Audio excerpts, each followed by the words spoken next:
Bismillahirrahmanirrahim. Alhamdulillahi alamin wa bihi nasta'in ala umuri dunya waddin. Asyhadu an la ilaha illallah wahdahu la syarika lah wa asyhadu anna sayyidana Muhammadan abduhu wa rasuluh.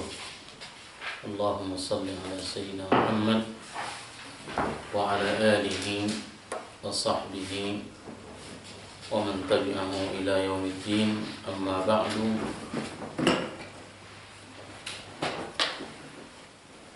Allahumma ja'al jam'ana hadha jam'an marhuma wa tafarruqana min ba'dihi ma'suma. Rabbana zidna ilman nafi'a warzuqna fahma ya arhamar rahimin. Allahumma ja'al al-Qur'ana hujjatan lana la 'alaina ya mujibas sa'ilin.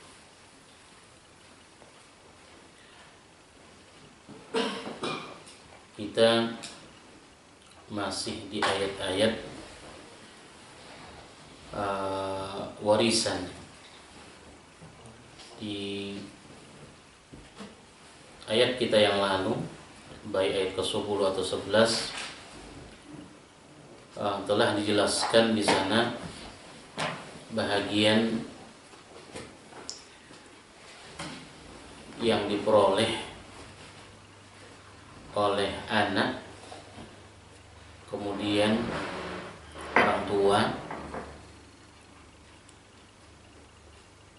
dan itu semua menurut ketetapan Allah Subhanahu wa ta'ala, tanpa ada keikutsertaan manusia sedikit pun dalam urusan penetapan pembagian masing-masing yang disebutkan dalam ayat tersebut. Sudah kita jelaskan bahwa dalam soal harta warisan ini, seorang anak lelaki atau lelaki memperoleh dua bahagian dari anak perempuan, ya. Itu untuk rinciannya. Kemudian kata Allah Subhanahu wa ta'ala, maka jika perempuan itu lebih dari dua, maka bagi mereka 2/3 dari harta yang ditinggalkan. Dan bila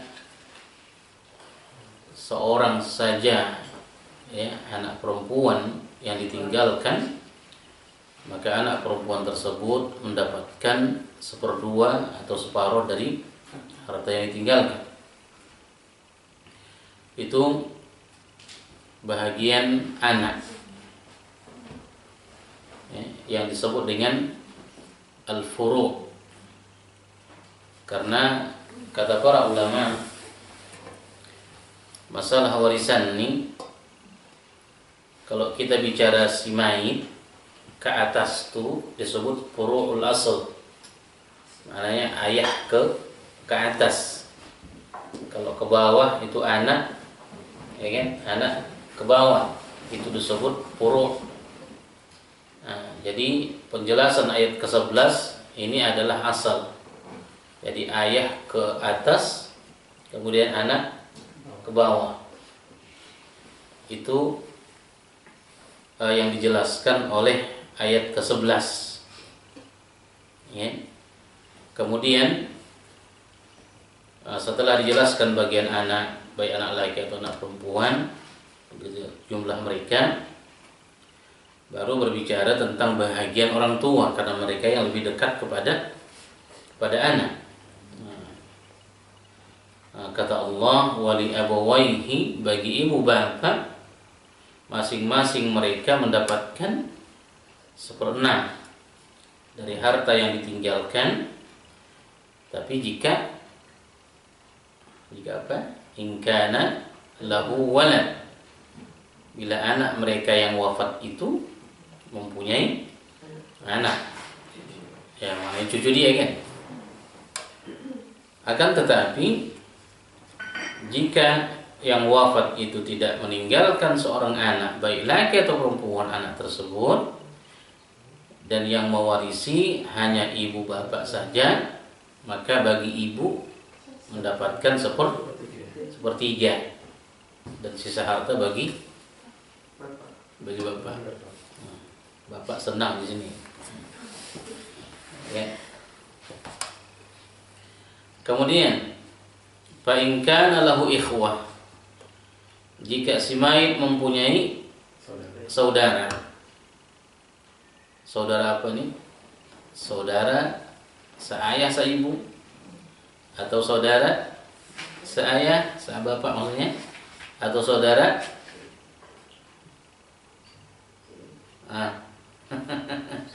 tidak. Di sini tidak saudara seibu. Saudara kandung, mana seayah seibu atau saudara sebapak saja. Maka bila ada ini, ibu, bahagian ibu berubah.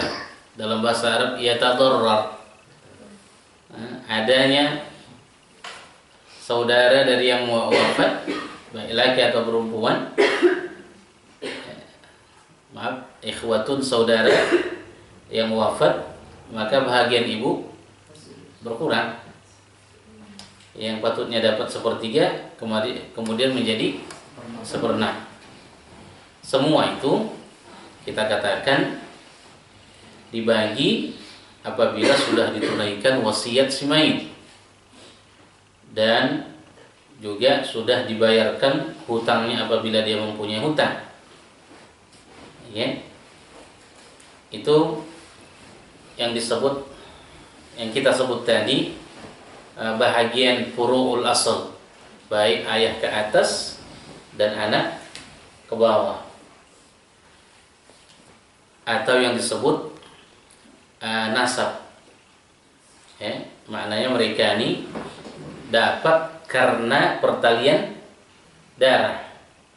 Adapun ayat kita hari ini, ayat yang ke-12 ini bahagian bukan karena nasab, tapi karena pernikahan. Nah, ini adalah ketentuan bagian suami dan istri. Kita tengok, qala Allah Ta'ala, walakum nisfu ma taraka azwajukum illam yakul lahunna walad. Kata Allah, dan bagi kalian, wahai para suami. Kenapa? Karena kum. Ya.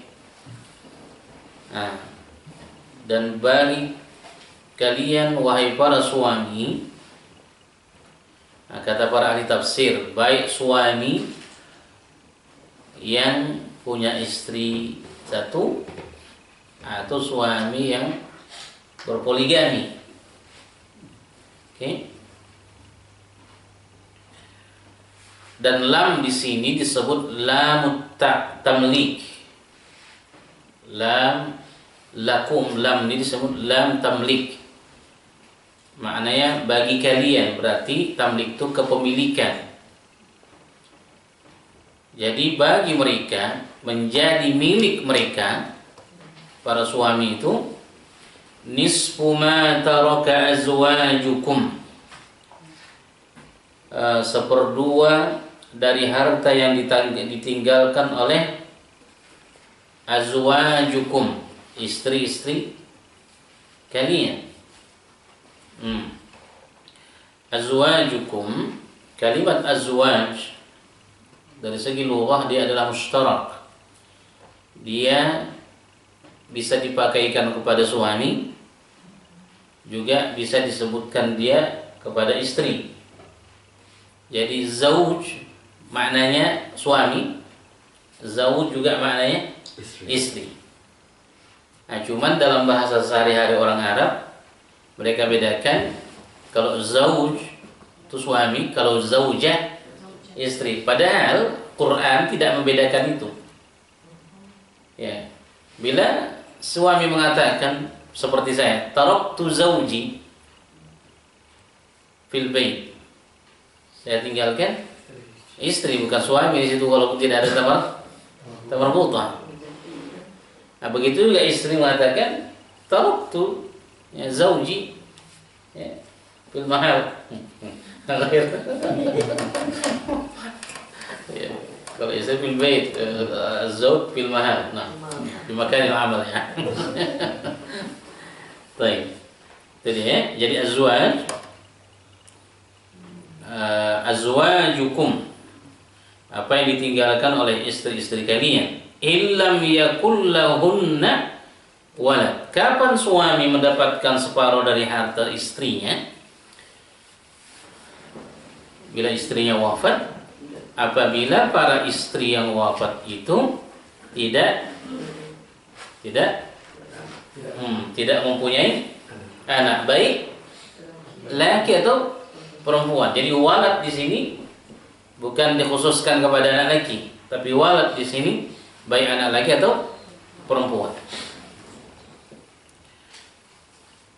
Kemudian illam yakul lahunna, dari lahunna ini, lamnya ini baik anak tu ya,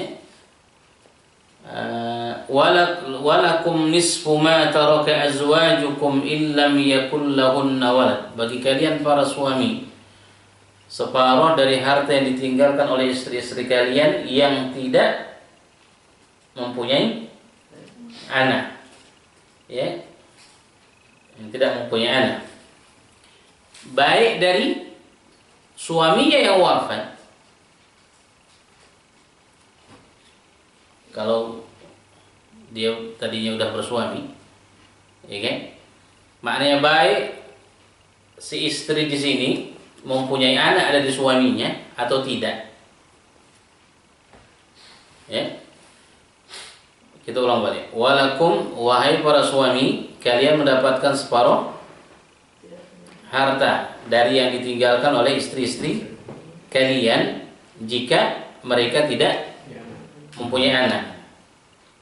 Oke, jika mereka tidak mempunyai anak. Maknanya fa in kana lahunna waladun. Oh, di sini apanya? Maka jika mereka mempunyai anak, maksud saya tadi baik anak dari dua suaminya atau dari bawaan. Maknanya bukan maknanya dia sudah nikah dengan suami itu, udah punya anak.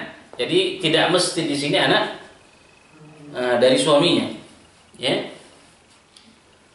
Maka jika maksudnya suami yang lalu. Iya. Ya.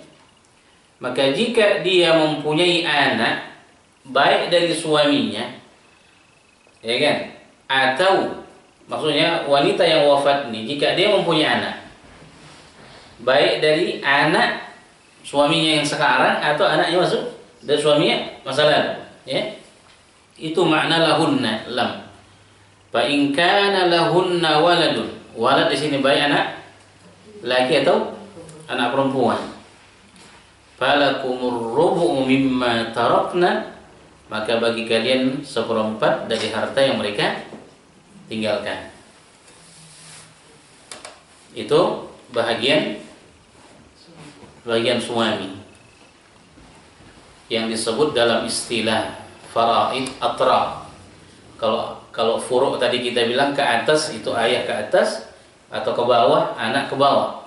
Nah, kalau ke samping ini namanya atra. Jadi suami dan istri. Kemudian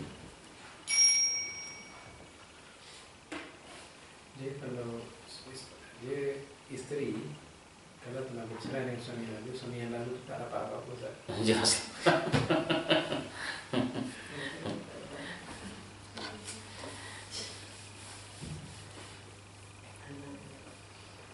Baik. Kapan itu dibagikan? Maknanya kapan suami mendapatkan separuh atau 1/4 dari harta istri yang mereka tinggalkan, yang meninggalkan mereka? Kata Allah, min ba'di wasiyatin yusina biha au dain. Jadi setelah ditunaikan wasiat yang mereka buat atau dan boleh atau telah dibayarkan hutang mereka.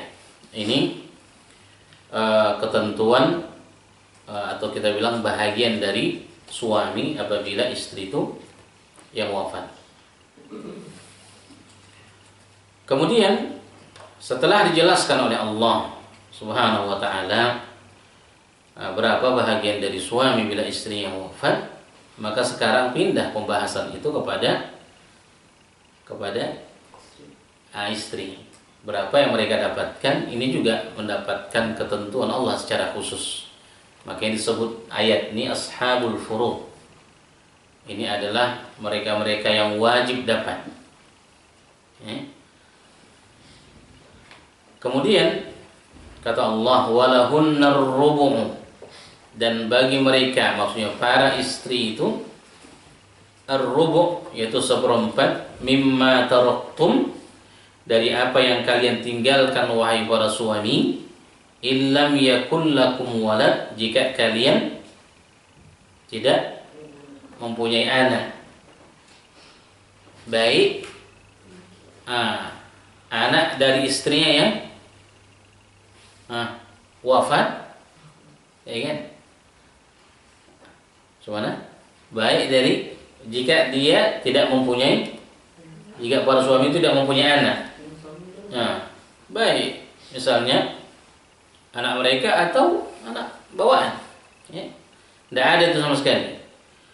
Fa in kana lakum waladun, maka jika kalian mempunyai anak, maka jika kalian mempunyai anak, baik dari istri yang wafat atau dari istri yang lain, yang penting ada anak. Walad di sini baik anak laki atau perempuan. Berapa bahagian mereka? Falahunna tsumunu. Karena adanya anak, maka bahagian istri berkurang, menjadi as-sumun 8 mimma taraktum, dari harta yang kalian tinggalkan. Ini bahagian istri bila suami wafat, dapat mereka bila suami wafat kemudian tidak ada anak, maka dapat istri 1/4. Bila ada anak, mereka 1/8. Ya. Ini juga min ba'di wasiyatin tusuna biha aw dain, yaitu setelah ditunaikan wasiatnya yang mereka buat atau juga telah dibayarkan hutangnya. Jadi semua harta warisan itu baru diberikan kepada ahlinya, maknanya kepada mereka-mereka yang mendapatkannya setelah ditunaikan 2 perkara tadi, yaitu wasiyah kemudian dain. Ya, wasiyah kemudian dain, yaitu hutang.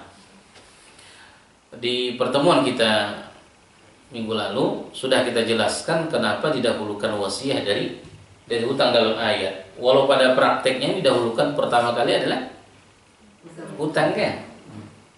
Gitu kan? Nah, dalam ayat kan disebutkan min ba'di wasiyah yusuna biha aw dain. Ya. Didahulukan Allah di sini penyebutan wasiat baru hutang. Padahal pada prakteknya hutang dulu baru wasiat. Nah, itu dia. Kenapa? Di situ banyak alasannya disebutkan oleh para ulama. Salah satunya adalah menunjukkan bahwa wasiat itu penting. Ya, wasiat itu penting dilakukan orang yang memiliki harta, sehingga ada harta itu yang dia bagikan untuk selain ashabul furud. Jadi misalnya, tentu orang yang berwasiat adalah mereka yang mempunyai harta. Kalau mereka tidak mempunyai harta, tak usah berwasiat. Wasiat harta maksudnya cukup bagi mereka wasiat takwa dan sebagainya. Tapi kalau soal wasiat harta, apabila mereka memiliki harta. Nah, karena kalau tidak memiliki harta atau harta sedikit, kemudian mereka berwasiat, ini akan masalah nanti kepada ahli waris. Makanya ini diperuntukkan bagi mereka yang memang banyak hartanya. Artinya, bila dia berwasiat, ini tidak akan mudarat bagi ahli waris. Cuman tetap batasannya tidak boleh lebih dari sepertiga, ya, sepertiga harta, tidak boleh lebih dari itu. Bahkan seperti kita sebutkan minggu lalu, Ibnu Abbas mengatakan kalau sebaiknya wasiat itu seperempat, bukan nah, karena Nabi pun mengatakan wathulutsu katsirun, sepertiga itu banyak, menunjukkan kalau bisa dikurangi. Itu satu alasannya kenapa wasiat didahulukan. Ditambah lagi wasiat ini biasanya suka dilalaikan orang. Makanya didahulukan di sini oleh Allah supaya menjadi perhatian bagi ahli waris bahwa bila ada wasiat si mayit harus mereka tunaikan. Nah, makanya didahulukan di sini, kita bilang wasiat baru dain. Adapun dain, walau pada prakteknya kita bilang dia yang didahulukan, sebab hutang berbeda dengan wasiat. Seperti sudah kita jelaskan, kalau wasiat banyak orang melalaikannya. Kalau hutang tidak bisa dilalaikan, ya kan? Kalau hutang tidak bisa dilalaikan. Nah, kenapa? Karena akan ada yang mengingatkan terus. Maka maknanya ada yang menagihnya. Tapi kalau wasiat tidak. Itu alasannya kata para ulama kenapa wasiat didahulukan di sini baru hutang, padahal hukumnya terlebih dahulu hutang dibayar baru berwasiat. Tapi kita ingat bahwa wasiat hanya untuk ashabul furu'.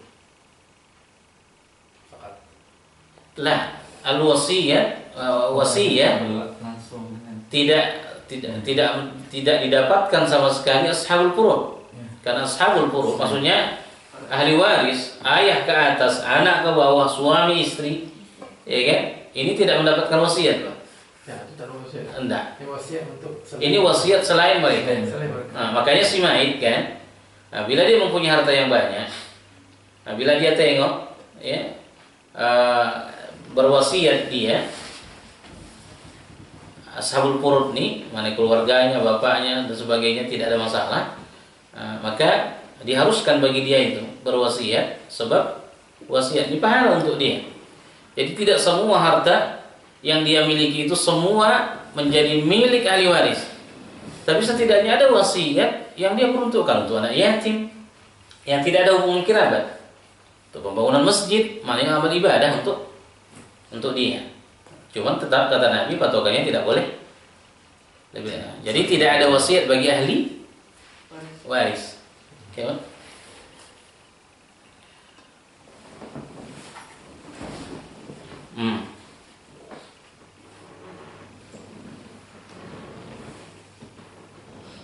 Kemudian wa in kana rajulun. Nah, ini lagi bahasannya. Wa in kana rajulun yurathu kalanatan aw imra'atun wa lahu akhun aw ukhtun falikulli wahidin minhum as-sudus. Nah, ini ayat yang paling banyak diperdebatkan para ulama. Kenapa? Karena adanya di situ kalimat kalalah. Kalalah ini adalah bahasan yang panjang, perbedaan ulama tentang maknanya. Kalau tidak silap sampai kepada 6 pendapat. Bahkan kalau tidak silap 12 pendapat makna kalalah. Cuman dari pendapat yang masyhur dan itu yang diperpegangi oleh para ulama adalah pendapat sahabat, yaitu Abu Bakar dan Umar. Bahkan Umar dia mengatakan, kalaulah Rasulullah sallallahu alaihi wasallam ketika hidupnya menjelaskan apa itu kalalah, Dia bilang, kemudian riba serta khilafah itu lebih aku sukai daripada kehidupan dunia yang megah dan seisinya, dia bilang. Nah, karena 3 perkara ini memang tidak dijelaskan secara gamblang oleh Nabi kita SAW. Ya, kalalah. Makanya apa kata Abu Bakar As-Siddiq radhiyallahu anhu? Dia bilang, al-kalalah menurut saya, dia bilang, pendapat saya yang jika benar, pendapat saya itu berarti itu adalah karena pertolongan Allah. Dan bila salah pendapat saya tentang kalalah, dia bilang Allah dan Rasulnya yang berlepas diri dari kesalahan itu adalah kesalahan saya sendiri dan tidak syaitan. Apa dia bilang? Kalalah adalah seorang laki-laki yang tidak mempunyai ayah dan tidak mempunyai anak. Itulah mana kalalah.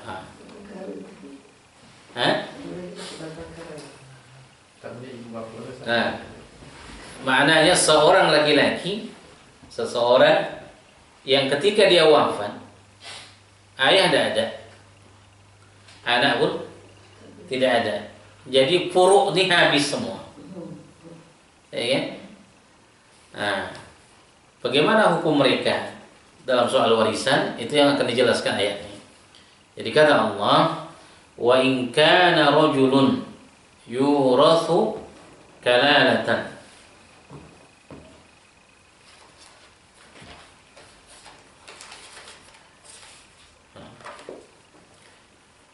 Baik. Jika seseorang meninggal,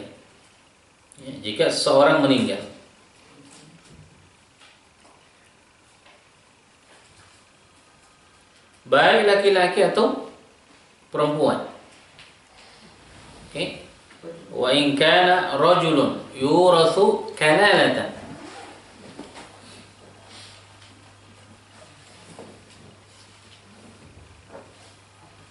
Kemudian yang meninggal itu tidak meninggalkan ayah dan juga tidak meninggalkan anak. Dijelaskan oleh terjemahan seperti itu. Berarti dia terjemah mengikuti pendapat Abu Bakar. Kan Abu Bakar yang tadi kita pegang pendapatnya, dan Umar, bahwa kalalah adalah seseorang yang wafat tidak ada ayah dan tidak ada anak. Jadi wa in kana rajulun yurathu kalalatan aw imra'atun, begitu juga seorang perempuan. Ya, seorang perempuan yang tidak ada ayah, kemudian juga tidak ada anak. Siapa yang ada? Ayat mengatakan walahu akhun aw ukhtun, tapi dia mempunyai saudara atau saudari. Ayah tidak ada yang mewarisi harta. Anak juga seperti itu. Tapi ada adik-beradik. Adik-beradik di sini ini yang perlu dipahami. Ya. Maknanya anak, saudara lagi kan. Kalau ukhtun saudari perempuan. Tapi di sini ijma'ul ulama. Ini perlu digarisbawahi, bahwa akh yang dimaksudkan di sini adalah akhun li saudara seibu.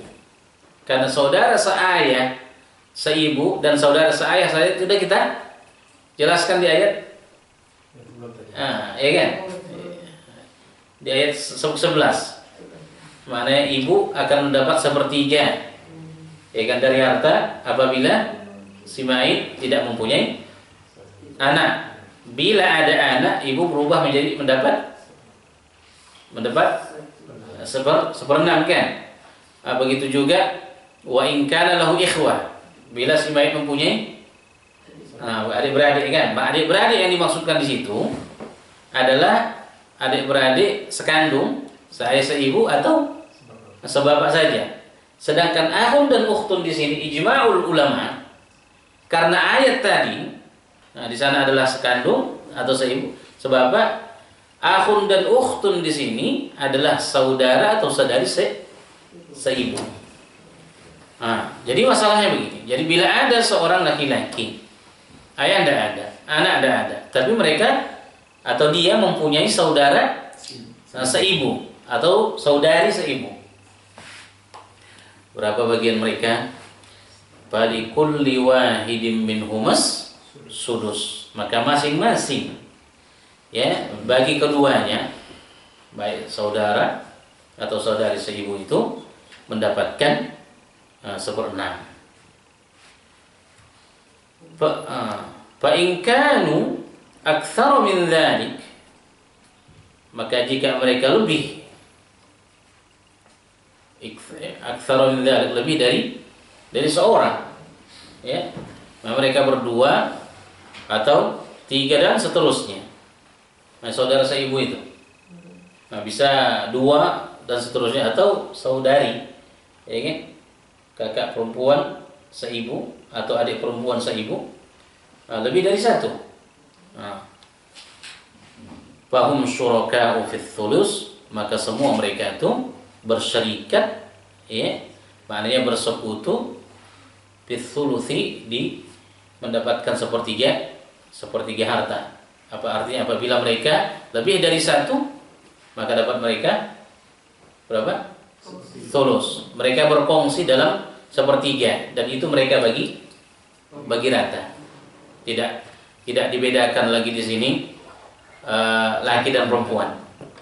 Ya, seperti yang kita jelaskan di awal, bahagian anak laki itu 2 sama dengan 2 bagian anak rendah. Kalau di sini sama aja. Yang sepertiga itu mereka bagi rata. Mau berapapun jumlah mereka, ya kan? Mau berapapun jumlah mereka dapat sepertiga, dan itu mereka bagi-bagi. Kata Allah, min ba'di wasiyatin yusa biha aw dainin ghairu mudhar. Nah, tetap juga semua itu diberikan kepada masing-masing yang mendapatkan setelah ditunaikan wasiat. Laki-laki yang wafat, ya, atau perempuan yang wafat yang tidak mempunyai ayah dan anak tapi mempunyai saudara seibu, dan setelah ditunaikan hutangnya ghairu mudhar, tapi syaratnya disebutkan di sini, ya, ghairu mudhar, tidak memberikan mudarat. Nah, tidak memberikan mudarat ini,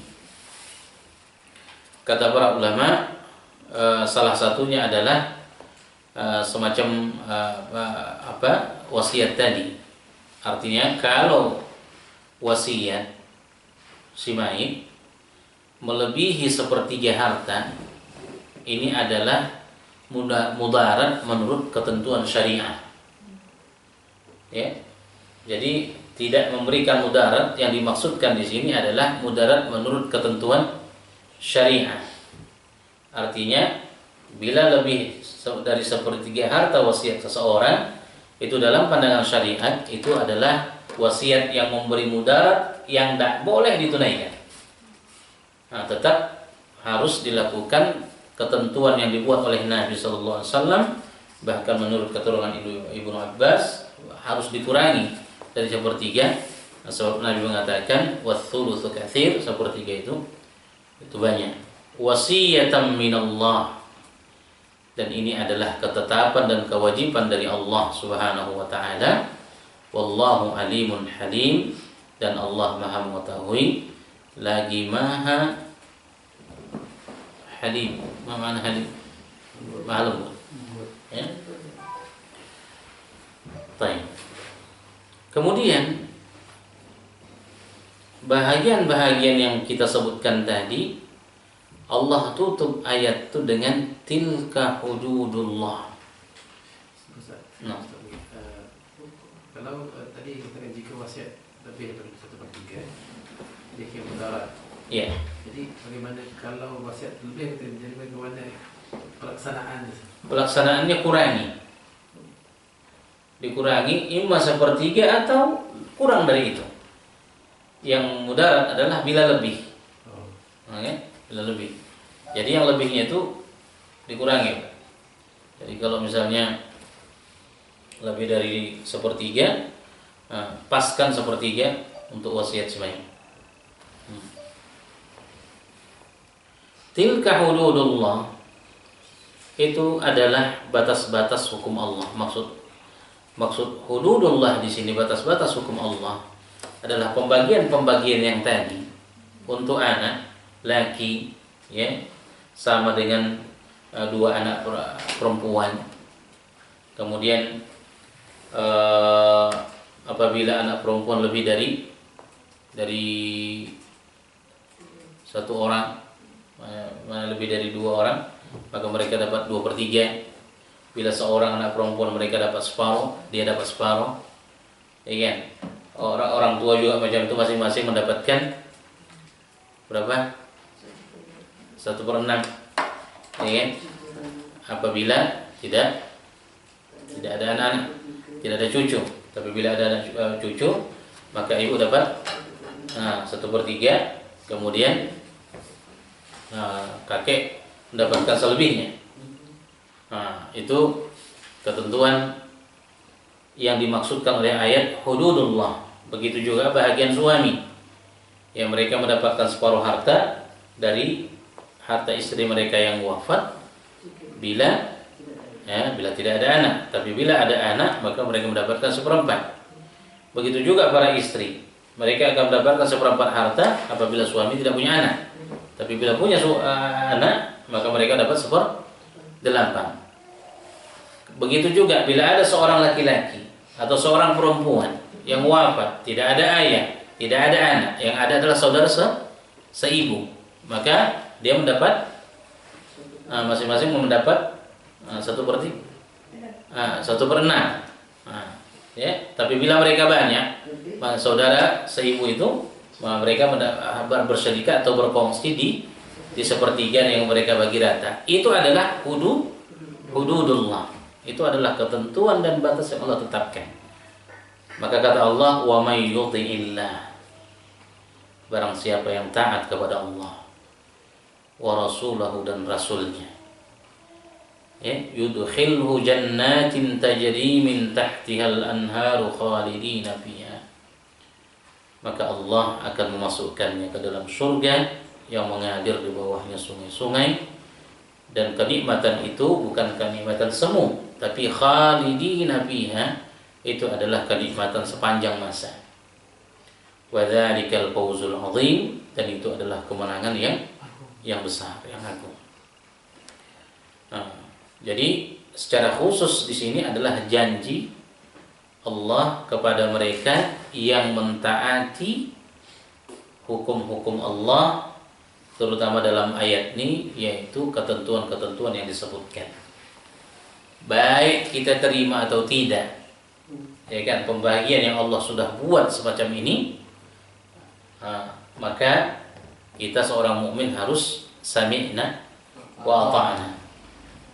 Jangan kita seperti ucapan orang-orang kafir yang menunjukkan bahwa Islam tidak adil. Bahkan jangankan mereka, orang-orang Islam sendiri pun banyak sekali yang mempermasalahkan pembahagian faraid ini. Karena itu Allah tegaskan, tilka hududullah. Barang siapa yang mentaatinya, mentaati Allah, mentaati Rasul, maka Allah SWT akan memasukkannya ke dalam surga dan kekal, dan itu adalah kemenangan yang besar.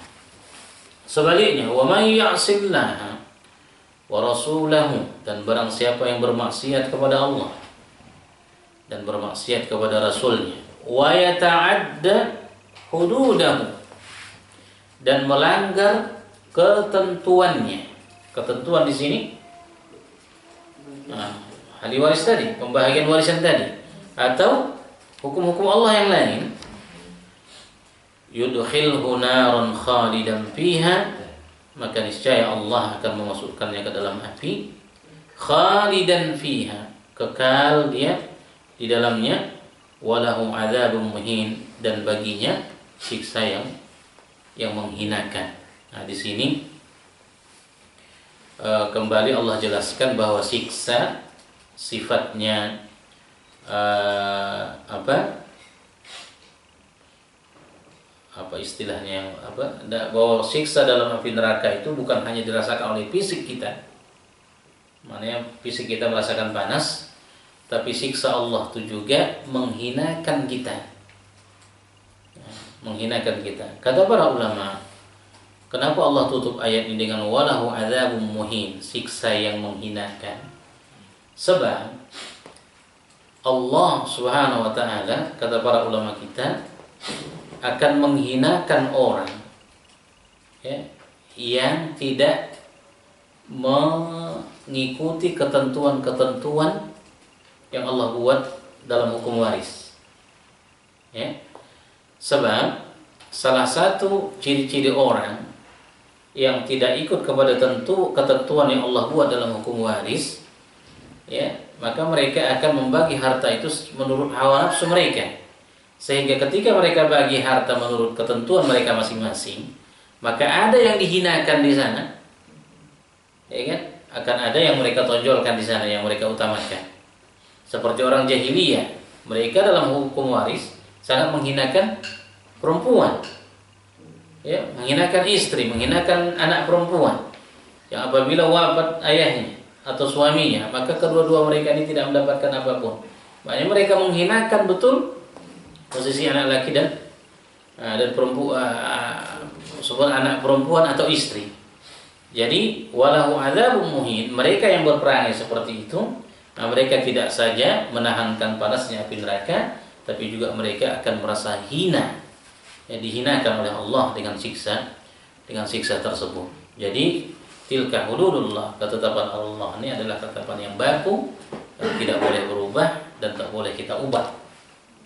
Kita harus terima ini dengan lapang dada dan meninggalkan ucapan-ucapan tidak adil dan sebagainya. Malah kata Sya'rawi rahmatullahi alaih, bila orang dalami pembahagian waris menunjukkan bahwa Allah berpihak ke perempuan, bila di dalam secara mendalam, kata Sya'rawi, ayat-ayat atau pembahagian ilmu waris, di sana sangat jelas bahwa Allah berpihak ke perempuan. Dia contohkan, seorang lelaki memerlukan seorang wanita, sebagaimana wanita juga memerlukan seorang laki-laki. Tapi ketika seorang suami, seorang laki-laki memerlukan seorang istri, maka setelah dia dapatkan, dia pula yang menginfakinya, menafkahinya, memberi makannya, mengurusnya dan sebagainya. Seorang istri juga memerlukan suami, tapi saat dia menjadi istri, dia tidak punya kewajiban untuk nafkah. Semua itu dibebankan kepada suami. Begitu juga kata Sya'rawi rahmatullahi alaih, anak perempuan yang mendapatkan separuh harta tadi, bila dia menikah, maka harta yang separuh itu tidak ada yang mengganggu gugat. Sebab kalau suaminya wafat, dia juga dah. Dan banyak lagi contoh-contoh lain yang disebutkan Sya'rawi rahmatullahi alaih. Kesimpulannya dia bilang, kalau dipahami ayat-ayat mawaris dalam Quran atau dalam kitab bab PK menunjukkan bahwa Allah Subhanahu wa taala lebih memperhatikan bahagian perempuan. Jadi sangat salah besar, kata Sya'rawi, ucapan yang mengatakan bahwa hukum ketentuan waris dalam Islam itu adalah tidak adil dan sebagainya, ucapan-ucapan orang yang tidak memahami sebenarnya. Wallahu a'lam. Adapun ayat berikutnya ini sudah pembahasan lain, insyaallah kita bahas di pertemuan akan datang. Wallahu a'lam. Ustaz, ada satu soalan saya. Kalau kata seorang suami, kalau dengan seorang istri, dia meninggal, dia tidak ada anak, Dan dia juga tidak ada bapak, yang saya cakap tadi. Dan hartanya itu, dan dia juga tidak ada mak dan bapak pun tak ada, dulu tak ada. Jadi hartanya itu sepertiga pada saudara, sebab dia ada saudara lelaki dan perempuan, seibu. Jadi 1/3 ke situ. Lagi 2/3 ke mana, Ustaz? Ditengok ke waris yang ada, Pak. Nah, itu saja warisannya. Kalau ikut Quran ini, waris yang dicari adalah waris seibu. Iya. Dan waris seibu itu dapatnya 1/3. 1/3. Sebab dia ada laki-laki dan perempuan sekali kan. Mereka Iya. sama-sama mengambil 1/3. Ada lagi 2/3 ini. Iya. Mana perginya? Betul? Adakah itu pergi Baitul Mal? Lah. Hah? Tidak, Pak. Ini kan kita bilang pembahagian mereka ini bukan berarti, ya, bukan berarti artinya kita masih tengok kepada warisan lain, waris lain. Tapi kalau misalnya seperti Bapak bilang, tidak ada sama sekali lagi, ya kan? Tapi dia ada juga waris sebelah bapak. Tapi tidak disebut dalam Quran yang mereka. Begini, Pak. Ya, yang kita katakan tadi bahwa dia tidak mempunyai ayah. Ya. Ayah tidak ada. Ayah tak ada, ibu Tapi tak ibu ada. Nah, di sini ayah tak ada, ibu tak ada. Maknanya tidak syarat ya. Aha. Mau ada ibu atau tidak. Nah, di ayat ini tidak syarat dia. Jadi yang dipermasalahkan oleh ayat bagi mereka yang tidak ada ayah, tapi ada ibu atau tidak ada, ya, kemudian tidak ada anak, tapi ada saudara seibu atau saudari seibu. Ketentuannya seperti, jadi kita tengok. Kalau misalnya ada lagi ibu, ayah aja kan yang nggak ada, berarti bahagian dari 2/3 itu akan ada ke dia, Ke ibu. iya. Tapi kalau misalnya tidak ada sama sekali, Ibu. baru Baitul Mal. Oh, bukannya harta yang sepatutnya ke ibu itu akan dibahagikan mengikut harta ibu kepada macam, bukan ke harta yang 2/3 itu menjadi harta ibu. Kan sebab kita kata Ya. 1/3 pada anak, ibu. Ayah tidak ada, Anak juga tidak ada. anak juga tidak ada. Jadi harta itu ibu pun tak ada. Ya. Kalau memang tidak ada lagi nih, Pak, ibu pun tak ada, ayah pun tak ada, apa pun tak ada. Betul, Mas? Oh, nah bukannya gini Ustaz, bukannya bahagian ayah tadi dipusakakan sebagai pusaka ayah, jadi dibahagi pula mengikut pusaka ayah. Oh, ini babnya lain, Pak. Jadi harta yang ibu dijadikan pusaka pada ibu. Iya. Jadi siapa yang berhak untuk mengambil harta ibu akan dibagikan mengikut itu. Jadi tidak pernah pergi ke Baitul Mal. Iya, tapi iya betul, itu betul. Tapi bukan di ayat ini pembahasan. Tapi itu caranya kan? Iya, betul. Itulah saya. Itu ya saya bisa baca. Makanya kan? di salah satu bab faraid, ya kan? Di sana ada pembahasan yang paling tersulit, Pak. Yang paling tersulit itu adalah membagi harta yang orangnya sudah tidak ada. Di sini tempatnya itu.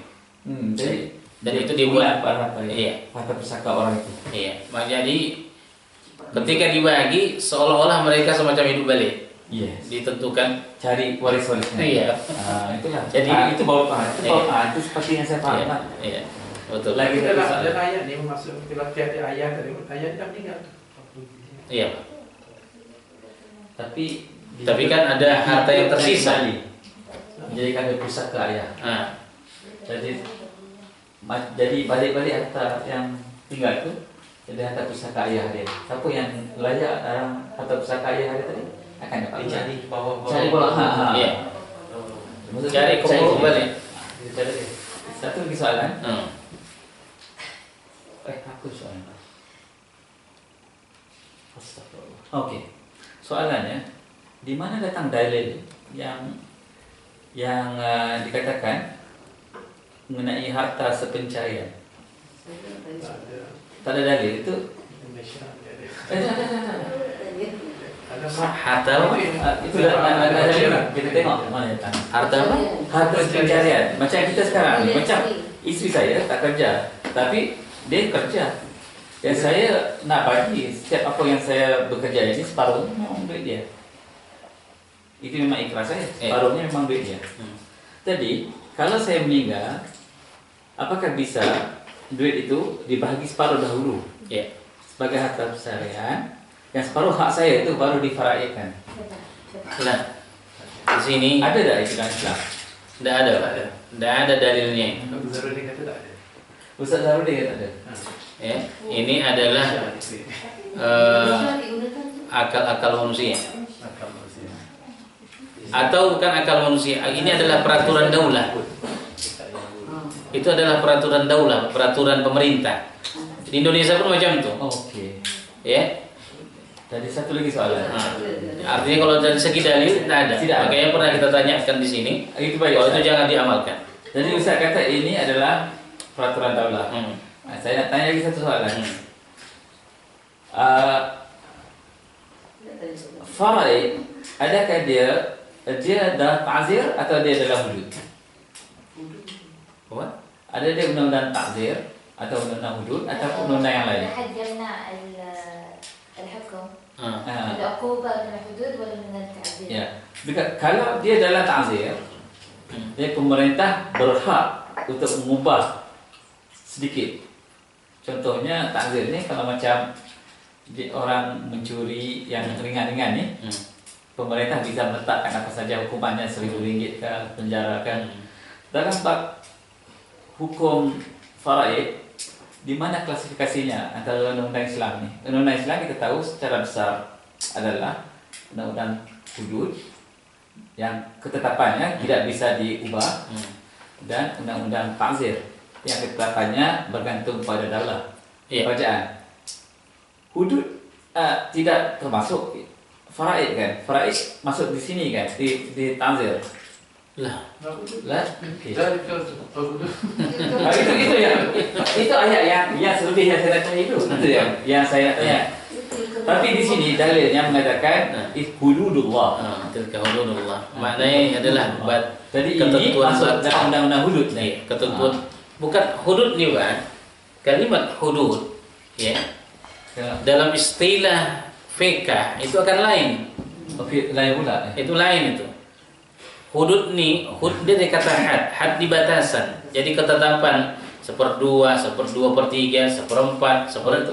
Ini yang dimaksud dengan hudud dalam batasan-batasan. Yang saya maksud ni hudud yang undang-undang potong tangan. Oh, bukan. Dia tidak masuk. Dia masuk golongan itu. Nah. Jadi maksudnya daulah kerajaan bisa juga mengubah mengikut bukannya pembahagian ini. Di hudud hudud yang Bapak maksudkan dalam PK itu bisa. Jadi sebab itulah yang dia bagi atas pencarian dia boleh buat. Sebab benda ni bukan hudud ni yang ketetapan baku tak boleh berubah. Tak boleh langsung macam zina, curi itu dia. Iya. Sebab itu yang ini dia boleh buat. Dia kata atas pencarian tadi. Cuman hudud bahasanya lain dalam PK. Faraid bab khusus dalam PK. Kemudian juga ta'jir juga seperti itu. Ya kan? Jadi tidak kita campur baurkan itu. Oke. Nah, karena itu dalam masalah pusaka atau harta yang wafat, ya kan? Tidak ada sedikit pun di sana pendapat manusia. Semuanya itu adalah ketetapan baku yang sudah Allah buat dalam faraid. Ya, dalam faraid.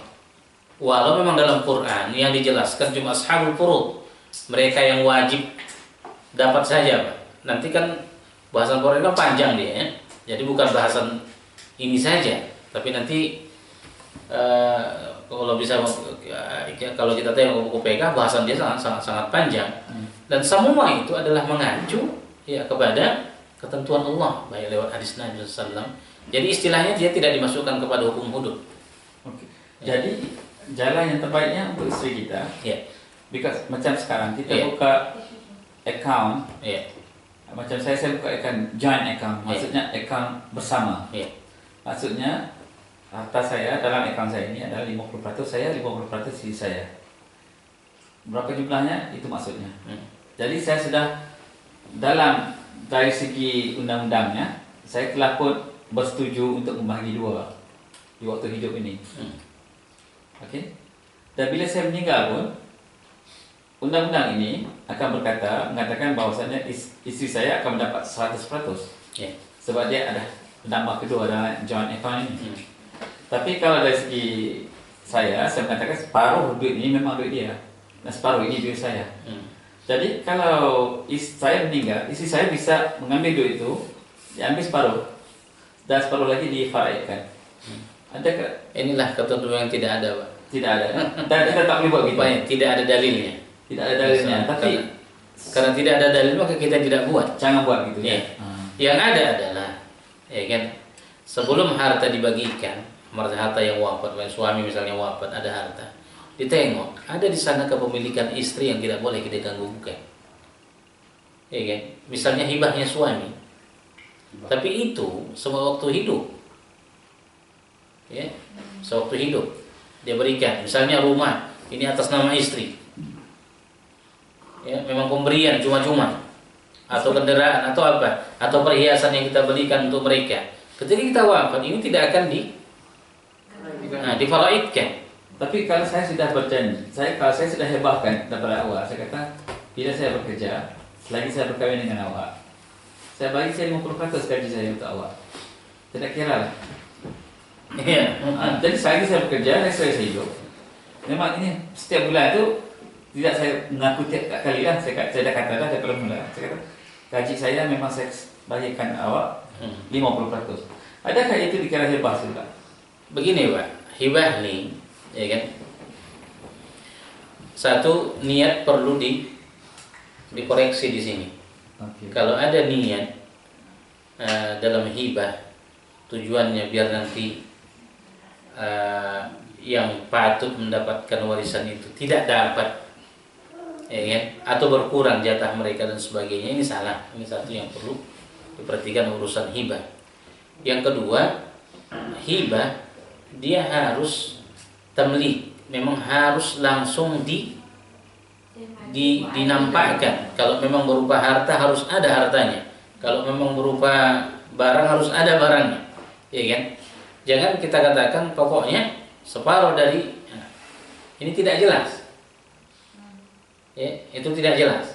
Jadi itu tidak berkata separuh daripada akaun saya adalah hak istri saya. Tidak bisa buat gitu ya. Jadi ketika buka akaun sendiri, masukkan duit untuk dia. Pokoknya nanti menjadi tamlik lah, milik dia yang tidak bisa digugat siapapun. Tapi kalau bahwa separuh dari harta yang ada di sini itu milik istri, padahal tidak ada ketentuan di sana, ini di belakang pun akan sulit masalah. Kalau kita buat hibahnya perlu ditulis sudah. Oh iya. Namanya kan tamlik, Pak. Hibah itu kan sudah kepemilikan orang yang kita inginkan. Jadi harus jelas kalau rumah udah atas nama dia.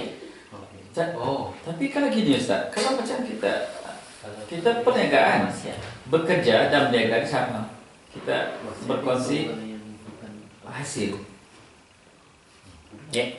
Jadi kalau kita membuatkan gaji kita itu sebagai perniagaan, berkongsi hasil setiap bulan memang 50% kami. Cuma kita untuk menyenangkan kita buatkan joint account tadi. Buat semua gaji masuk di situ saja. Gitu pun tidak bisa. Kalau seperti ini keadaan apa ya? Itu tidak ada masalah. Tinggal nanti perlu ada keterangan, ada wasiat dan juga kita beritahu pada anak-anak kita. Ini account ini untuk kesenangan. Kami masukkan sekali. Sebab gajinya sekali. Tapi sebenarnya separuh ini adalah duit ibu kamu. Itu bisa. Itu tidak ada masalah. Selama kita bilang itu semua waktu hidup kita. Bersenang. Hibah dan ditambah niat yang kita bilang tadi, dan ada di sana unsur untuk menyekat seseorang yang lain. Baik, ini memang kita sudah bersetuju kata ini perniagaan saya, ini hasil saya. memang hasil saya akan bahagi 2 sama kamu. Itu kita sudah setuju dari awal katakan. Cuman tetap Pak, yang terbaik kalau menurut para ulama kita ya, bahwa harta kita sebagai suami istri mustarak, itu harta bersama. Walaupun tanpa kita khususkan hibah dan sebagainya. Artinya kalau jumlah harta yang kita tinggalkan banyak, tetap dia juga walau angkanya kecil tapi dia jumlahnya banyak. Ya. Kemudian anak kita pun tidak akan terkurangi dia. Ya, dari harta kita. Dalam bab itu tidak ada ya. Cuman kalau di bab hibah, bahwa itu dibolehkan ke siapapun, bapak bukan saja kepada istri kita, bahkan kita mau menghibahkan sesuatu kepada anak perempuan kita, kepada anak kita, itu tidak ada. Tapi sudah jelas tamlik. Artinya kalau kita wafat, tidak akan ada yang mengganggu gugat itu, sebab ini sudah miliknya. Satu lagi di Malaysia Ustaz. Dia buat dia hebahkan untuk anaknya harta sebelum dia meninggal. Contohnya dia ada 3 rumah, 4 rumah.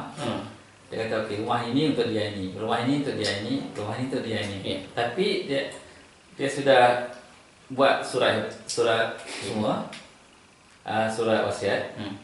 Kata saya menghebahkan rumah ini pada ini kan.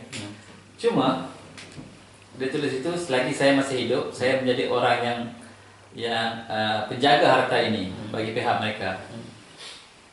Jadi bila dia meninggal, anaknya akan ambil surat ini, pergi buat tukar nama saja rumah itu, sebab itu sudah rumahnya. Cuma dia tak tukar nama masa dia hidup. Ini namanya itu pusing-pusingan. Pusing-pusingan. Kalau orang Indonesia bilang akal-akalan. Saya pun agak gitu juga. Kalau sudah nak bagikan. Cuma masalahnya kalau kita nak bagi, kita tak tahu sama ada nanti sudah diberi semua hebat. Tidak cekkan. Percaya. Kalau kita tukar nama, mereka seperti balik kita pada ayat-ayat yang kita belajar sebelum ini. Di mana budak itu belum tahu bagaimana nak menjaga hartanya. Contoh anak yatim, bab anak yatim kita belajar kan. Jadi bab gini Ustaz. Jadi anak kita sendiri masih dalam keadaan yang anak yatim tadi yang masih belum tahu untuk menjaga harta sendiri. Jadi kita sebagai bapa, kita masih mau memegang tampuk itu supaya kita berikan hartanya pada tempat yang pada waktu yang sempurna. Sebenarnya mudah saja Pak. Satu hibah, bagaimana? Ditambah niat tadi kita bilang harus kita jaga, bukan untuk mengurangi jatah orang yang akan dapat, ya kan? Yang kedua harus adil. Dalam hibah harus adil. Jadi oke lah, kalau kita punya satu istri mungkin akan adil cepat, mudah. Coba kalau lebih dari satu ya Bu, ya kan? Harus adil. Tidak mungkin hibah hanya untuk istri pertama, yang kedua tidak. Ini hukumnya dosa. Sekalipun tidak ya Pak. Misalnya kita pandai menyimpan, pandai ya kan? Nah, tetap aja ini tidak boleh dalam pandangan syarak kan. Begitu juga kalau hibah kepada anak harus ada adil. Adil harus sama rata. Kalau dalam soal harta, kalau sudah namanya hibah, ya tidak dibedakan anak ini karena lebih besar, lebih ini, lebih tidak, harus sama, ya kan? Di saat hibah tuh, Pak, kalau memang sudah, Pak, memang harus nama mereka. Sekalipun pengaturannya masih kita yang masih mengawasi, tapi tamliknya itu, kepemilikannya itu jauh-jauh hari sudah milik mereka. Cuman tetap surat ini masih kita pegang. Kita pegang surat itu, kita sama dia. Iya, itu udah sama. Susah ikut aja yang Quran selalu kasih. Ya betul. Tapi kita kata dunia sekarang ini, wallahu a'lam. Tapi di Malaysia memang pasal kata pencarian ini memang itu kalau itu paling nanti ibu bapak bisa duduk di rumah orang tua-tua Pak, walaupun mereka itu milioner. Betul. Sekarang budak-budak tak ada dipercaya Pak. Makanya di ayat kita sebelum ini, wal yakhshal ladzina law taraku min khalfihim dzurriyyatan di'afan khafu 'alaihim. Di situ kan Allah tutup dengan falyattaqullah. Maka takutlah Allah. Kata para ulama, maka warisan yang paling berharga yang sepatutnya ditinggalkan oleh orang tua terhadap anak keturunannya adalah takwa Allah. Bila mereka orang-orang yang kita tanamkan ketakwaan jauh-jauh hari, maka apapun di tangan mereka akan membawa maslahat dan manfaat untuk mereka. Tapi sekalipun kita memikirkan mereka, ya kita berusaha bila wafat akan menyenangkan mereka dengan harta yang kita raih, tapi takwa Allah tidak ada. Nah, ini akan menjadi mudarat bagi dia dan mudarat bagi kita. Makanya penekanannya sebelum dibagikan masalah faraid ini kan, Allah tetapkan terlebih dahulu wal yakhshal ladzina law taraku min khalfihim dzurriyyatan dhihaba. Karena sebaik-baik warisan yang diberikan oleh orang tua kepada ahli waris, anak, istri dan sebagainya adalah takwa Allah. Ya, itu dia. Jadi kalau sudah takwa Allah, mau punya atau tidak dia, kita tidak akan susah. Yang malah susah sekalipun punya tapi takwa Allah tidak ada. Wah, ini bahaya. Di kuburan kita pun kita susah. Dan duit itu pun tidak tahu apa yang itulah dia. Dan itu banyak kita tengok. Begitu wafat orang tua langsung ada yang beribut, ada yang masuk penjara dan sebagainya gara-gara usaha. Alhamdulillah. Alhamdulillah. Alhamdulillah. Ya, terima kasih. Bab ni panjang, banyak. Ya, di Quran ini hanya ashabul furud saja yang dia jelaskan. Maksudnya ashabul furud, orang-orang yang wajib dapat. Tidak ada sedikit pun dari mereka yang ditentukan ini yang tidak dapat. Kalaupun yang ada cuman berkurang, itu saja, berkurang bagian seperti tadi kan, dari 1/3 ke 1/6, ya dari 1/4 ke 1/8 itu ya. Tapi tetap mereka dapat. Nah, itu dia. Itu namanya ashabul furud. Jadi apapun, siapapun yang ada ahli waris, mereka tetap dapat. Kalau masih lagi ada mereka ini, yang lain tuh masih tertutup untuk. Nah, begitu Pak. Itu ashabul furud. Quran hanya menjelaskan itu. Ya, adapun panjang lebarnya itu ada di kitab PK, termasuk bahasa yang Bapak sebutkan tadi. Itu adalah bahasa yang paling tersulit yang kita rasakan waktu belajar. Itu membagi bahagian yang sudah wafat. Dicari dulu itu ke atas. Allahu a'lam. Subhanallah wa bihamdihi, asyhadu an la ilaha illa anta, astaghfiruka wa atubu ilaik.